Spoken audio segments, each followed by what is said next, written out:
Molt bé, doncs comencem aquesta ronda de preguntes. Anem a llegir les preguntes que l'audiència ha anat plantejant. Començarem per les preguntes del primer bloc, pels primers ponents. Si us sembla bé, jo diré el nom del ponent i després mencionaré i llegiré la pregunta tal com està redactada. Molt bé, la primera pregunta és pel Marc i diu: existeix algun sistema per anar coneixent l'acumulació de coure al sòl al llarg dels anys?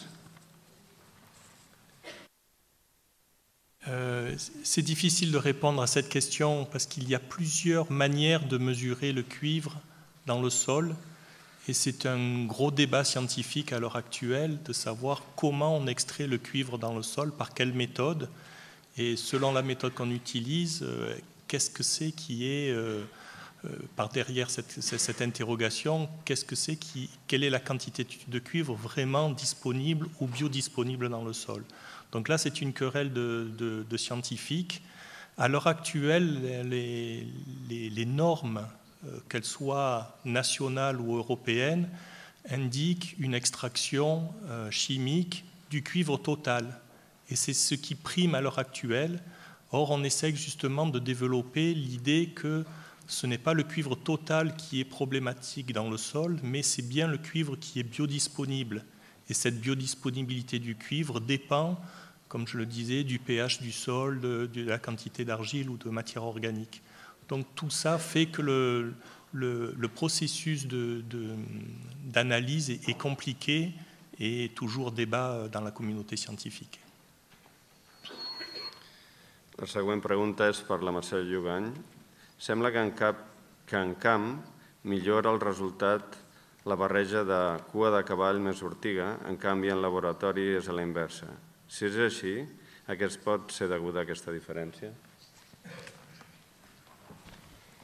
Bé, ja he comentat que els resultats que teníem d'infecció no eren estadísticament significatius.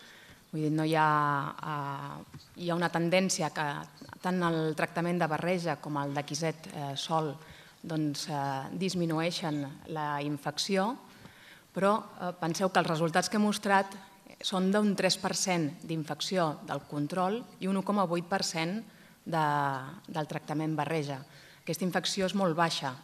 El 2012 va ser un any on va haver poca incidència de botritis, en canvi aquest any n'hi ha hagut bastanta més i encara no hem pogut comparar, tenir els resultats.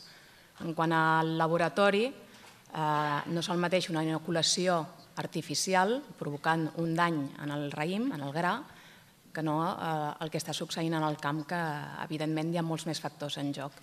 Ja he dit a la conclusió final que necessitem repetir aquest assaig més anys, amb diferents incidències i, evidentment, sota diferents condicions climàtiques i del que sigui. Estem, diguéssim, intentant que això es pugui portar a terme amb més temps, amb més assajos. La següent pregunta és per al Pierre Nouveau. Aparte del impacto ambiental de los postes de madera y galvanizado, ¿se ha evaluado los costes económicos de cada uno de los dos sistemas? Sí. Hoy el focus era principalmente en el medio ambiente, pero cada vez que analizamos una solución técnica, lo hacemos en los puntos de medio ambiente, económico, técnico, práctico. Y también hay preguntas de imágenes, de imagen. Por ejemplo, hay algunas soluciones que pueden tener un malo impacto en la imagen del producto. La següent pregunta és per al Marc.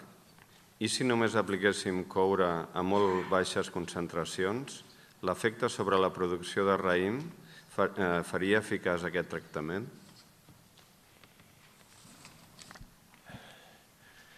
Il pourrait être efficace s'il ne pleut pas. Et s'il ne pleut pas, il n'y a pas forcément besoin de traiter avec du cuivre parce qu'on n'aura pas de mildiou. Le problème, c'est que si on met du cuivre, quand on traite avec une faible dose, une proportion qui est souvent, en termes de proportion, toujours la même, aux alentours de 5 à 10%, dans les premiers millimètres de pluie, on a cette quantité de cuivre qui s'échappe, qui ne reste pas sur la plante. Donc on peut traiter chaque fois qu'il y a un événement pluvieux avec une dose réduite, mais dès qu'il pleut, il faut revenir. Là, on va revenir sur un impact carbone du nombre de traitements que l'on va appliquer, du temps passé. Et si la pression de maladie est très forte, une faible quantité de cuivre, le temps de revenir et de réappliquer une faible quantité peut ne pas être suffisante et la maladie risque de s'installer. Mais en tout état de cause, globalement, quand on fait des renouvellements avec des doses équivalent à 400 grammes de cuivre métal par hectare et par application, on arrive à s'en sortir dans tous les cas de figure. Les meilleurs hydroxydes à l'heure actuelle, alors là je parle des homologations en France, mais je pense que ça doit être pareil pour vous en Espagne, les meilleurs hydroxydes sont homologués à 750 grammes ou alors à 1 kg de cuivre métal par application. On est toujours en dessous des normes d'homologation.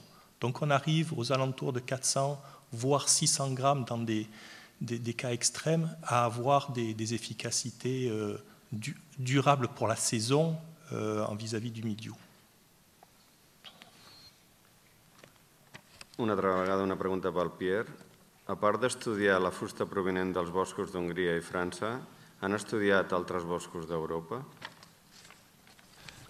Bueno, no nos concentramos en Francia y Hungría porque son las dos orígenes mayores de madera que viene en Champagne, pero se puede hacer, ahora que tenemos el modelo, se puede adaptar muy fácilmente si tenemos una nueva origen, solo cambiando el mix energético y la manera de gestionar el bosque, se puede ver muy rápidamente si es una solución sostenible o no. Molt bé, la següent pregunta és per la María José. Ha mencionado la importancia de los factores de emisión nacionales. ¿Hay algún avance? Sí, hay un avance. Es para el factor de emisión nacional del N2O, del óxido nitroso. Y el avance es que se está trabajando en desarrollar experimentos a nivel nacional para obtener factores de emisión nacionales para las emisiones de nuestros suelos agrícolas y así no tener que recurrir a los factores de emisión por defecto que hasta el momento estamos utilizando, que son los del IPCC, que si bien con estas nuevas guías que entran en aplicación a partir del 2015 baja del 1,25, que eran los factores que había que utilizar hasta el momento, al 1%, se cree que para el caso español, según las revisiones bibliográficas que hasta el momento hemos podido realizar, nuestras emisiones son bastante inferiores a este 1% y, por tanto, se va a desarrollar una serie de experimentos a nivel nacional para poder probar esto y poder aplicarlo en nuestros inventarios nacionales de gases de efecto invernadero. Ahora la pregunta es para Germán. ¿Existen estudios comparativos sobre el impacto ambiental de los cultivos convencionales y los ecológicos? Sí, en realidad, uno de los estudios que se realizaron fue precisamente presentados en el Eco-Sustainable Wine 2010, en donde hicimos algunas comparativas entre lo que podría ser el cultivo ecológico o el cultivo orgánico, perdón, y el cultivo tradicional. Los resultados allí concluían específicamente que según la geografía, según las técnicas aplicadas, podrías obtener mejoras. En aquel momento nos centrábamos en huella de carbono, podrías obtener mejoras restringidas según las condiciones, definiendo los límites de control.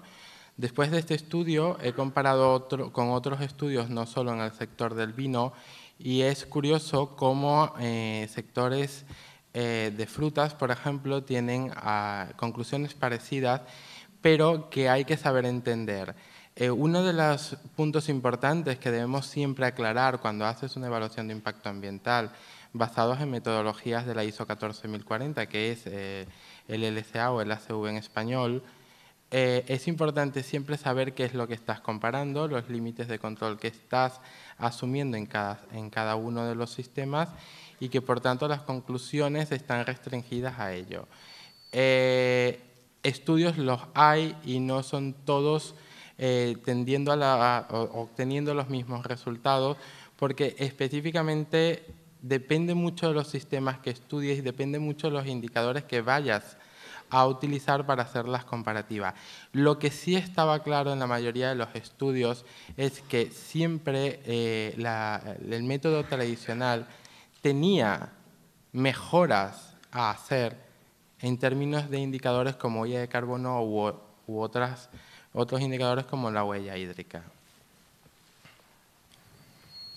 Javier, esta pregunta es para ti. Así como ya existen vehículos 100% eléctricos, ¿cuánto tiempo tardaremos en ver un tractor eléctrico o híbrido?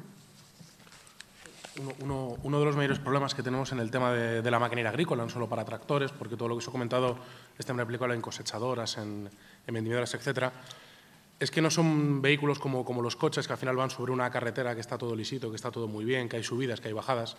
El tractor está trabajando permanentemente a tracción, o la cosechadora está trabajando permanentemente con una necesidad de energía muy importante. Experimentos existen, tractores tenemos, yo creo que varias marcas estamos ya trabajando en tema de tractores híbridos. Lo que os contaba, nosotros tenemos un tractor de hidrógeno, tenemos tractores de metano.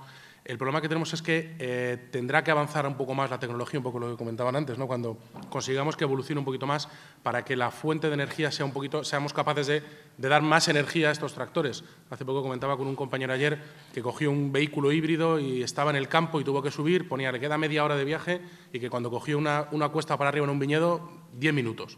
Joder. Eso en un coche no te pasa. Entonces, el problema de los tractores es que la necesidad, la exigencia de potencia es tan grande y todo lo que tiene que mover el tractor es tan importante que es muy difícil poder meter en este momento, con la tecnología que conocemos actualmente, toda esta tecnología dentro de lo que es un tractor que al final necesitamos que sea pequeño, compacto o que nos entre dentro del viñedo, con lo cual hay una complicación ahí un poquito adicional con el tema del tamaño de lo que estamos teniendo. Existirá, yo creo que no tardaremos mucho, pero para que llegue al gran público yo creo que estará un poquito más de tiempo. Esta también es para ti, Javier. ¿El metano utilizado por estos tractores puede ser producido por la explotación agraria, por biogás? Sí, efectivamente. Lo que estamos trabajando, y bueno, no hemos tenido la oportunidad de poderoslo mostrar en algún vídeo o algún ejemplo práctico que tenemos, nosotros tenemos dos fincas que de alguna manera podemos llamar ecosostenibles, o dos fincas que son agrícolamente independientes, energéticamente independientes, una que está en Italia, que se llama La Bellota, y otra que está en Estados Unidos. En esta finca de Italia producimos todo lo necesario, por ejemplo, para poder hacer mover el tractor de hidrógeno o para poder trabajar con el tractor de metano. Ese es el objetivo final que tenemos con todo esto, llegar a conseguir una explotación que sea energéticamente independiente. Evidentemente será necesario tener los restos de siembra, será necesario tener posiblemente los restos de algunos subproductos del vino, los restos de temas de la ganadería, pero sí es posible y sí existe ya esta posibilidad de producirlo todo dentro de lo que sería la propia explotación. Esta es para ti, Marc. ¿Qué opina del fosfonato de potasio como alternativa al cobre?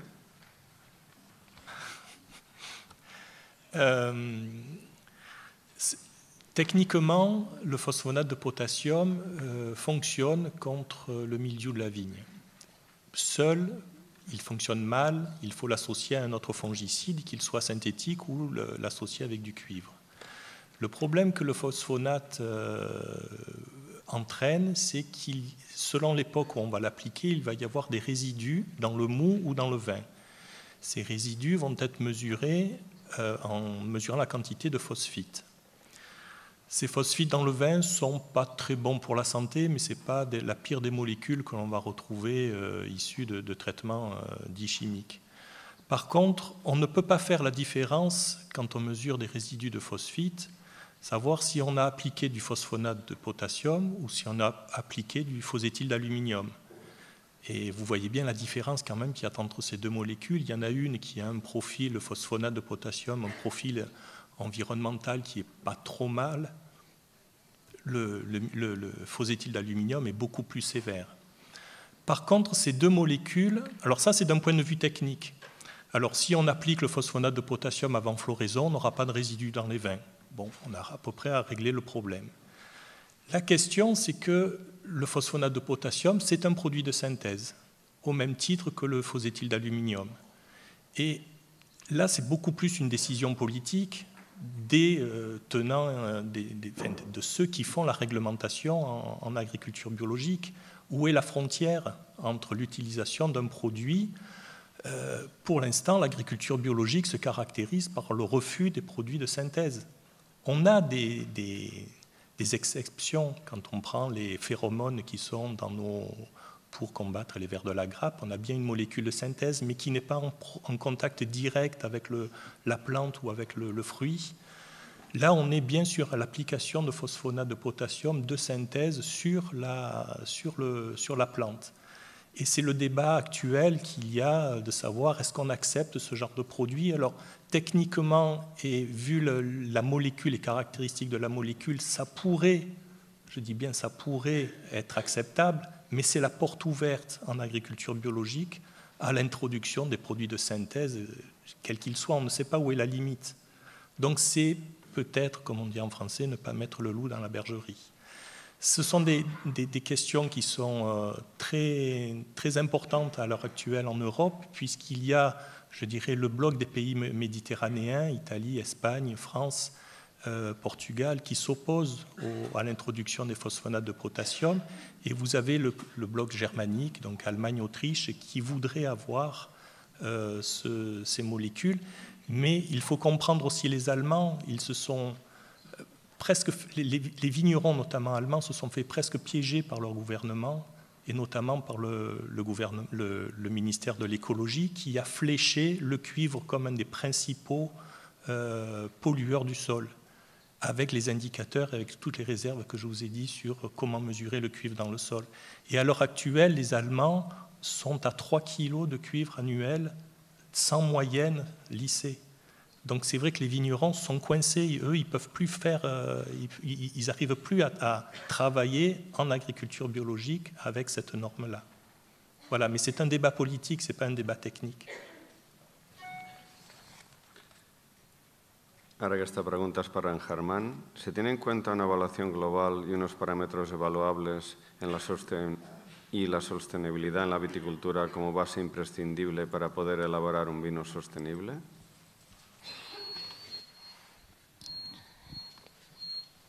Se debe. Lo que pasa es que los retos actuales son bastante grandes y siempre cuando estás trabajando hacia la sostenibilidad, hacia obtener un vino o un producto sostenible, tienes que hacer una evaluación global.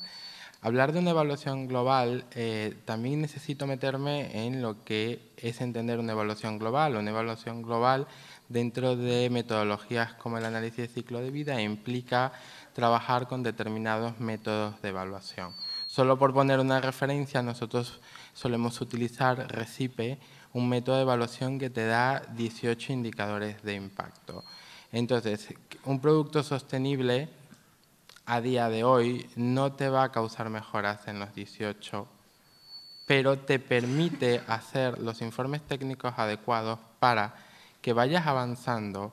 En el momento en el que tú diagnosticas que favorecer una categoría de impacto perjudica a otro, tienes allí una idea, tienes allí un tip de que tienes que atacar aquello que está haciendo perjudicar esa categoría de impacto. Entonces, es el avance científico, es el avance tecnológico, es el apoyo con los procesos a las industrias, lo que nos va a permitir avanzar a que una solución integral te va a permitir realmente llegar a un producto sostenible después de obtener beneficios en todas las categorías de impacto. Pero recalco, las categorías de impacto dependen siempre del método de evaluación que estés utilizando dentro de una metodología. Esta también es para ti y creo que va en conexión con la anterior. ¿Qué indicadores serían los más interesantes para el sector vitivinícola y qué costes implicarían una puesta a punto? A día de hoy, y esto lo rescato de quizás las últimas reuniones que he tenido en Bruselas, estamos bastante interesados en fomentar con fuerza todo lo que es la huella de carbono, la huella hídrica y un índice de consumo energético. No son los únicos, pero tampoco puedes pretender atacarlos todos. Hay que ir por etapas, hay que ir atendiendo lo que la sociedad demanda, lo que el momento tecnológico demanda y, por supuesto, esto ya es un trabajo exhaustivo que nos toca hacer a los grupos de investigación y es que tenemos que hacer una criba sobre con el 20% del esfuerzo obtener el 80% de los resultados, porque necesitamos que el resto de tecnologías, el resto de grupos de investigación avancen para poder seguir trabajando otros indicadores de impacto. Pero hoy estamos hablando principalmente de estos tres. Aquesta pregunta és per la Mercè. Diu, en el seu treball sobre l'ús del silici, considera el moment d'aplicació un aspecte clau? I si és així, quan recomana la seva aplicació o aplicacions?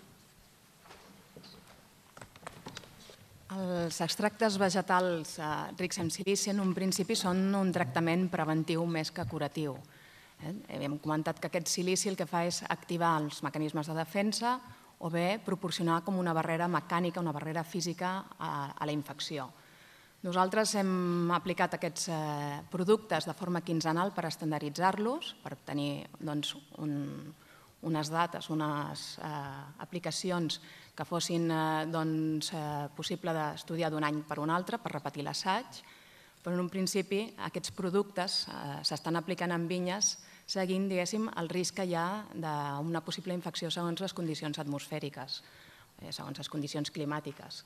Llavors, si hi ha un risc més alt, es fa l'aplicació quan toqui i si el risc és baix, s'espera més de 15 dies o el temps que faci falta. No s'han de fer específicament els 15 dies obligatòriament. I, evidentment, en prevenció durant tot el procés des que es forma el fruit fins a la verema. Marc, és possible avui en dia controlar correctament el míldiu sense coure? I una segona pregunta, quin seria el percentatge màxim de reducció sense coure utilitzant productes alternatius? Quina és la millor alternativa?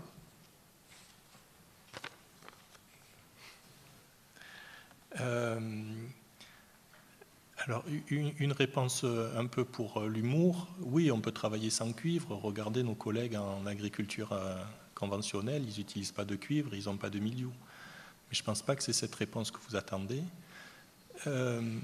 On peut réduire, mais on ne peut pas se passer actuellement en agriculture biologique, en viticulture biologique, notamment en vis-à-vis du milieu et aussi du black rot, on ne peut pas se passer de cuivre. Donc jusqu'où on pourra baisser les doses? Vous avez vu sur les différentes cartes, selon la saison, l'année, je dirais, et selon la région, on peut ne pas utiliser de cuivre parce qu'il n'y a pas de mildiou.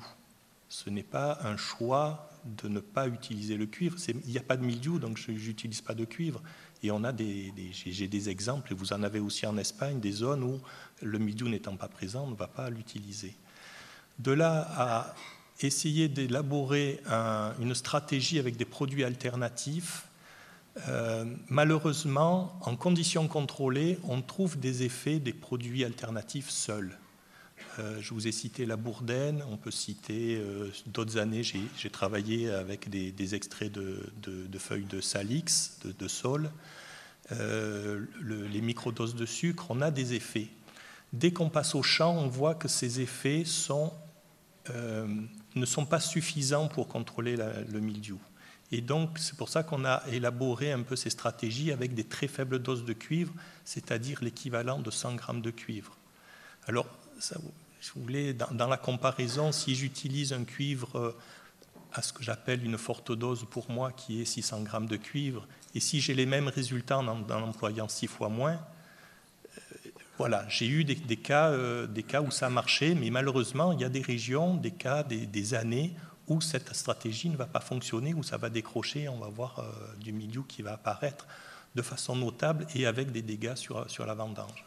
Donc je pense qu'on peut arriver en mettant tous les outils bout à bout que l'on a à notre disposition, les produits alternatifs, mais surtout les outils d'aide à la décision qui va nous permettre de savoir s'il faut traiter ou pas traiter, et s'il faut traiter, à quelle dose. Donc on a des outils là-dessus qui sont en train d'être validés sur le terrain.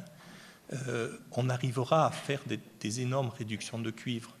Mais le plus bel enseignement que j'ai pu avoir en tant qu'expérimentateur, c'est vous les vignerons qui m'avez apporté énormément de choses. Parce que comme je vous l'ai expliqué, la mesure d'utilisation du cuivre moyennée sur 5 ans vous a donné l'occasion, vous vignerons, de travailler sur ces réductions de doses de cuivre. Et vous avez poussé le raisonnement beaucoup plus loin que nous, expérimentateurs, et c'est grâce à vous qu'on arrive à élaborer des stratégies maintenant et essayer de les comprendre. Mais par votre savoir-faire, vous avez énormément pesé dans apporté votre pierre à l'édifice dans la réduction des doses de cuivre. I l'última pregunta, que també ha arribat a la taula, és per tu també, Marc, i pregunta, veient els perjudicis del coure, si es trobés un substitut eficaç, no tòxic, sostenible, etc., però de síntesi, es podria acceptar-lo en l'agricultura ecològica amb l'objectiu de perjudicar menys el medi ambient?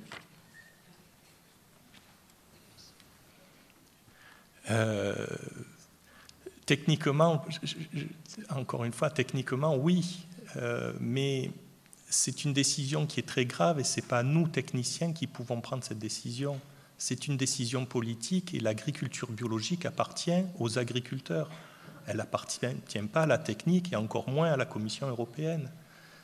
C'est à vous de savoir qu'est-ce que vous voulez, quelle identité, quelle représentation vous voulez avoir dans l'agriculture biologique. Donc techniquement, si on a un produit qui est très efficace et qui a un très bon profil écologique, pourquoi pas l'utiliser même s'il est de synthèse? Mais la question, à mon avis, n'est pas là. Enfin, je ne peux pas apporter de réponse tranchée là-dessus. Simplement, une question technique doit être accompagnée par une réponse politique et de vos envies. Bé, doncs, com que no hi ha més preguntes, m'agradaria donar les gràcies a tots els ponents i que els féssim un aplaudiment per tancar aquesta part.